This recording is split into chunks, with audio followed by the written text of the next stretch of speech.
Este día en la Comisión de Reformas Constitucionales retomamos la discusión de las reformas que están pendientes desde el año 2009 al Código Penal, que tiene como propósito cerrar portillos a la evasión fiscal y a la elusión fiscal. Hay que tomar en cuenta que son varios artículos lo que la Comisión está conociendo de esas reformas y que lamentablemente fue paralizada desde hace más o menos 6 meses. Hoy retomamos la discusión, aprobamos el artículo 249 del Código Penal, que básicamente establece las tipificaciones que definen cuáles serán las conductas penales. Hay que decir que en El Salvador la pena máxima que una persona puede obtener por evadir impuestos es 8 años. Eso no se está modificando de acuerdo a la propuesta.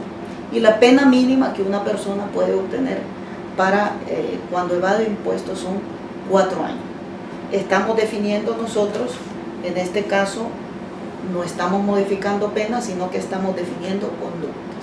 Hemos ampliado el ámbito de juzgamiento, digamos, de la defraudación a la hacienda pública, y hemos ampliado a que también pueda ser castigado penalmente quien evada tasas municipales.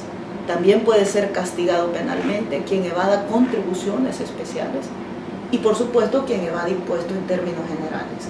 Las primeras dos conductas no estaban tipificadas, hoy quedarían tipificadas como conductas penales sí y solo si se demuestra que de manera dolosa ha evadido impuestos.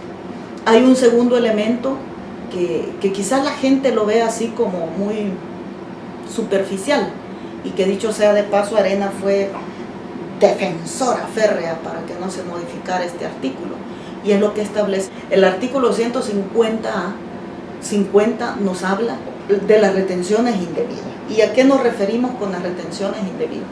En este país, una de las formas más fáciles de evadir IVA no es que el consumidor no pague el IVA por el producto que consume.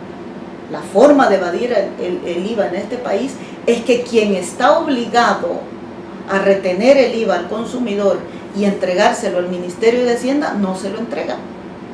Eso es lo que es la práctica más fácil de evadir IVA.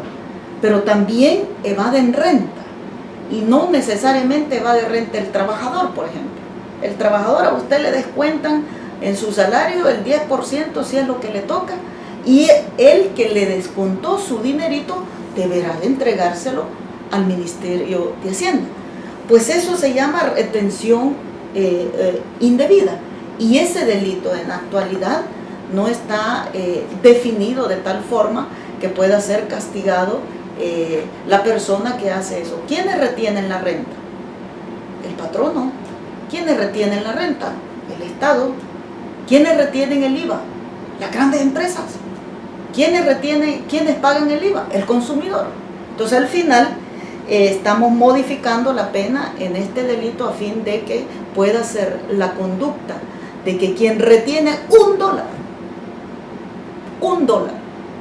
que retenga, deberá de ser judicializado penalmente si no entera ese dólar. Hay algunos que dicen, ¿podrá ir presa una persona porque retuvo $1 a un ciudadano en concepto de IVA y no se lo llevó al Ministerio de Hacienda? Se puede preguntar la gente y dice, ¿no será eso injusto?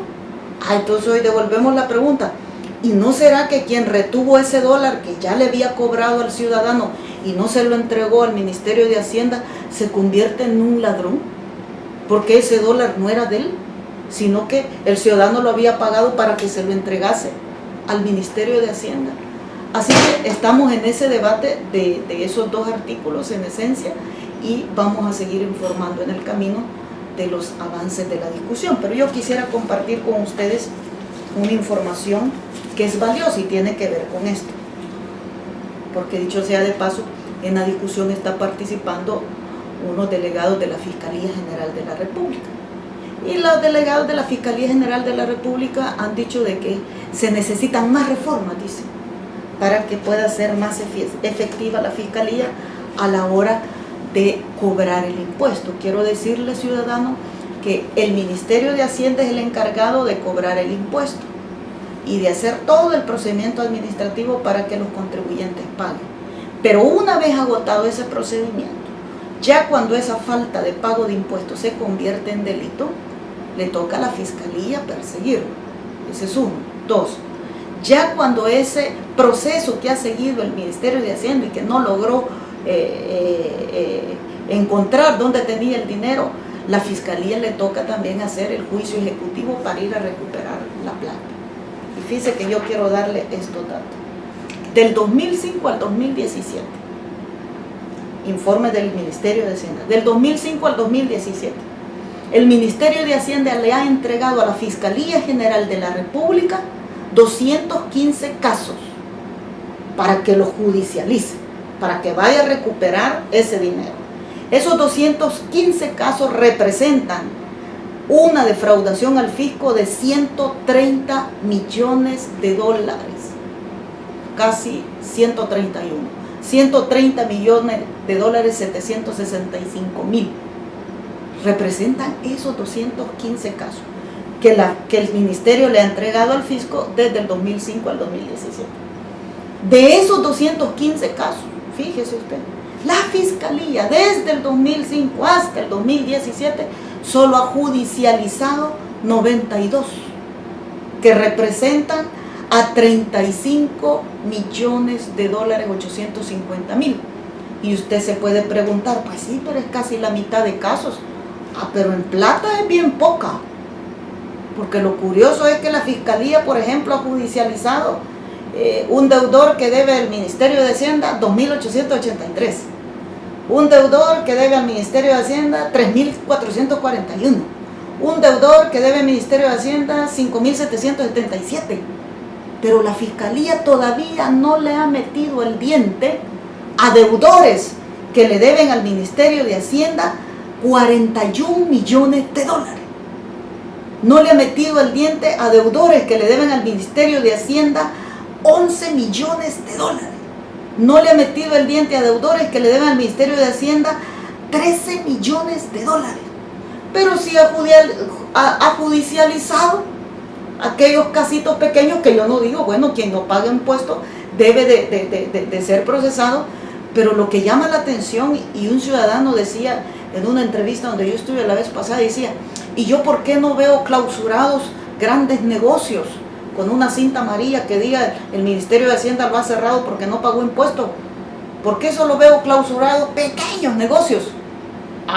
Ese acto de clausurar y todo eso lo hace la Fiscalía, y es precisamente por este tipo de acciones donde es evidente que lamentablemente la Fiscalía General de la República prioriza en pequeños evasores, pero los grandes contribuyentes, los grandes evasores siguen estando en la impunidad con la vista gorda de la Fiscalía General de la República. Entonces, y mire, le doy otro dato. Del 2016 al 2017, según el informe de la Fiscalía, fíjese, en 12 años la Fiscalía solo ha judicializado 35 millones de dólares.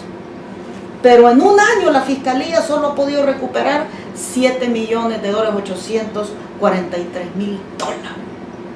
Entonces yo digo, puede decir la Fiscalía, bueno, no, necesito más recursos para más fiscales.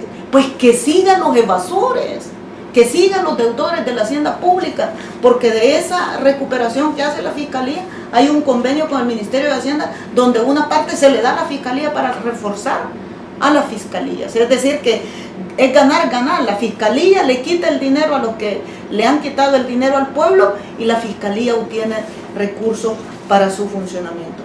Por estas y muchas otras razones es que vale la pena seguir profundizando en una reforma al Código Penal que permita combatir de fondo la evasión que de manera dolosa hacen grandes contribuyentes en este país. No es Juan Pueblo, porque Juan Pueblo paga impuestos, le puedo asegurar. Son esas grandes empresas que se atribuyen, que son generadores de empleo, pero que además no solo no generan empleo, sino que la renta que le retienen al empleado, hasta esa renta que le retienen al empleado, se la quedan y no se la entregan al Ministerio de Hacienda.